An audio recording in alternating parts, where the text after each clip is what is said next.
It was a great idea. Like all I could think when I was reading this was, we need to like reboot The Apprentice. It made me want to see all this cast of characters again, because you go into some of the ones who became stars and the controversial quote firings of them by Trump and how Trump negotiated his way through all of it. And it's like a fascinating window into his real rise to stardom. Like we knew him in New York.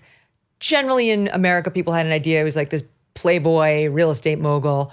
But it was this show that not only made him a household name, but really this is what made him rich. Like the real estate empire was one thing, but like the real money came from this show. He made, according to filings, he made $213 million over the 14 seasons that he hosted The Apprentice. But I think even more importantly for him was that The Apprentice made him into a national hero. Americans loved Donald Trump because of the character he played on The Apprentice, this tough, smart, funny boardroom boss that would go in every week and fire people and hire people, and he was always in charge. And I think that really set the template for the campaign.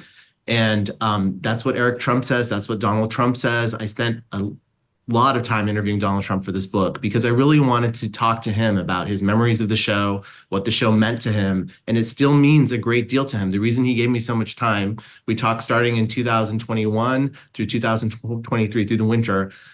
We talked 6 times. I sat down with him 4 times. I was in a boardroom in Trump Tower. We watched clips of the show together. Was that this show still means very much to him, and he has such great memories of hosting the show. Wow. All right, so let's take us back, because the way he got the show and his deal for season 1 versus season 2 is actually very interesting. So how was it born? It was born actually because of Survivor, because Mark Burnett, the super producer that created Survivor, was looking for a place to shoot one of the finales of Survivor, and he came upon Woolman Rink, which Donald Trump had renovated and owned at the time. The ice skating rink in Central Park. Ice skating rink in Central Park. And so they met there. And Mark Burnett was looking for a different kind of reality show like Survivor, but set in a city, where instead of competing to see who would survive, it was competing to see who would thrive. And upon meeting Donald Trump, he had this idea that, oh, maybe Donald Trump could be the boardroom boss in the first season of the show. But in Mark Burnett's mind, he was going to change the boss every season and have a different celebrity in the same way that he also is behind The Voice. On The Voice, every season, there's a different celebrity singer judging all the contestants.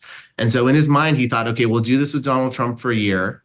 They paid Donald Trump for 1 season. Jeff Zucker was running NBC Universal at the time. Zucker later went on to run CNN and went on to fight a lot with Trump publicly. But at the time, he was running NBC, and they were only paying Trump $25,000 an episode.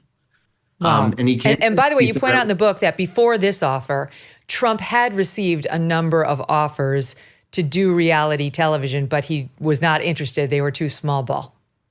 This was the era of the Osbournes, where it was like you saw the Osbourne family interacting and Sharon yelling at the kids and fighting with her husband. And so I think there was concern for Trump. He didn't really want to do something with his family or his kids, or him trying to be a good dad or a bad dad or whatever they were going to capture on air. And so this appealed to him because he got to be in charge, and he got to talk about his businesses, and he got to film it in Trump Tower. And it was really an advertisement for not only him, but his entire family. And so you think about it now, it makes perfect sense, right? Because what is Trump above all else? He's a marketing genius. Keep going. And so he comes in, he does the first season in 2004. It premieres in the winter of 2004. Wait, stand by. Sorry to interrupt you again, but we do have a little clip from season 1 and the opening. Watch it.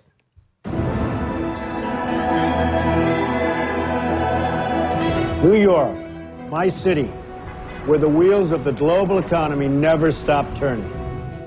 My name's Donald Trump. I was billions of dollars in debt, but I fought back and I won. I'm looking for The Apprentice. And who will be The Apprentice?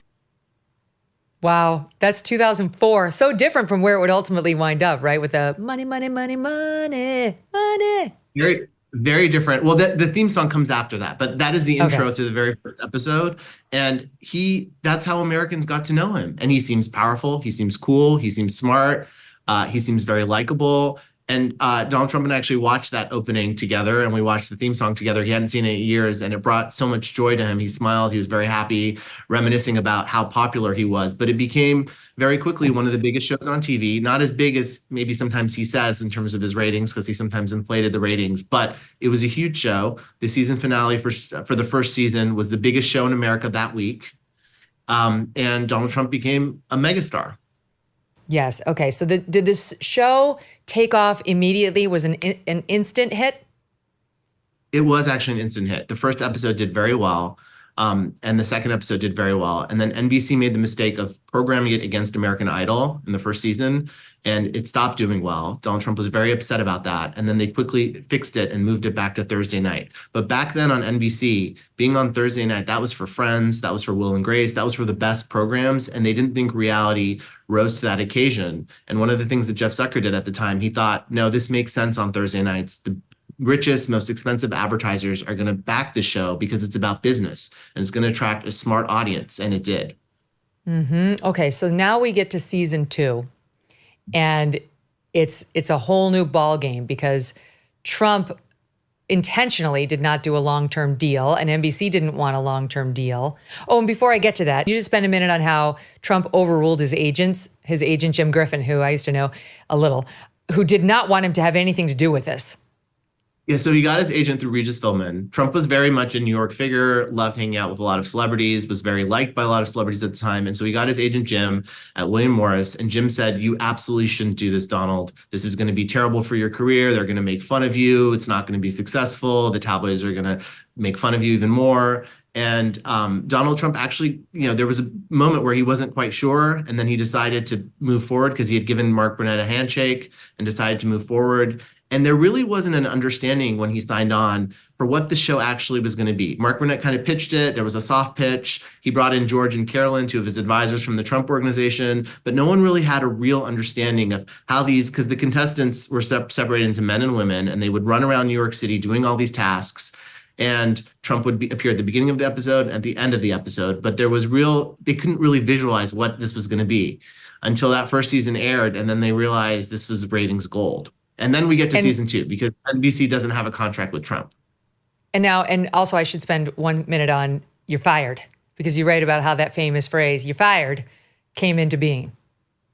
So Trump says that it was supposed to be something much milder, and he was in the first boardroom. He was firing a man named David Gold for the very first episode, and he said that he ad-libbed it, and it came to him kind of in the moment. And according to Trump's memory, when he said it, the entire crew cheered, the entire cast cheered, and they knew that that was the catchphrase that was going to end every episode. And it was a very effective catchphrase. Those Trump dolls that everyone bought in the early 2000s would say "you're fired," and it really followed him everywhere for many years. People would point to him and say it because they loved that. They loved the fact that he was tough and he could make decisions and he was decisive. And it really, again, set the template for the kind of president that he campaigned as. Yeah, I hear a rumor, it's unconfirmed, that James Comey sleeps with one of those little dolls next to his bed. And when he rolls over and hits it, but it's like part of his trauma therapy. Sorry, political joke. Okay. You write in the book that it was originally supposed to be a phrase, something like, you won't be joining us for the rest of the season, or something like wordy and too mild, and he changed it. Something to the effect of, you're not going to cut it.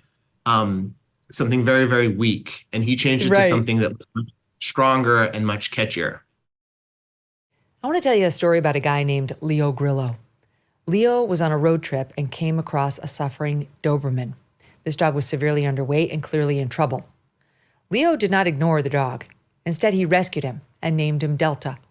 But sadly, Delta was just one of many animals that needed help back then, and so many more still do. And all of this inspired Leo to start Delta Rescue. It's the largest no-kill, care-for-life animal sanctuary in the world. They've rescued thousands of dogs, cats, even horses from the wilderness, and they provide their animals with shelter, love, safety, and a home. Look how beautiful this looks. April marked 45 years since Leo rescued Delta. Delta Rescue relies solely on contributions to do what it does. If you would like caring for these animals to be part of your legacy, speak with your estate planner, because there are tax benefits here, potentially too. You could grow your estate while letting your love for animals live well into the future. Check out the estate planning tab on their website to learn more and speak with your advisor. We call dog a man's best friend for a reason. You could help those who need it most. Visit deltarescue.org today to learn more. That's deltarescue.org. Hey, thanks so much for watching. If you like what you just saw, hit the subscribe button for more clips and full episodes.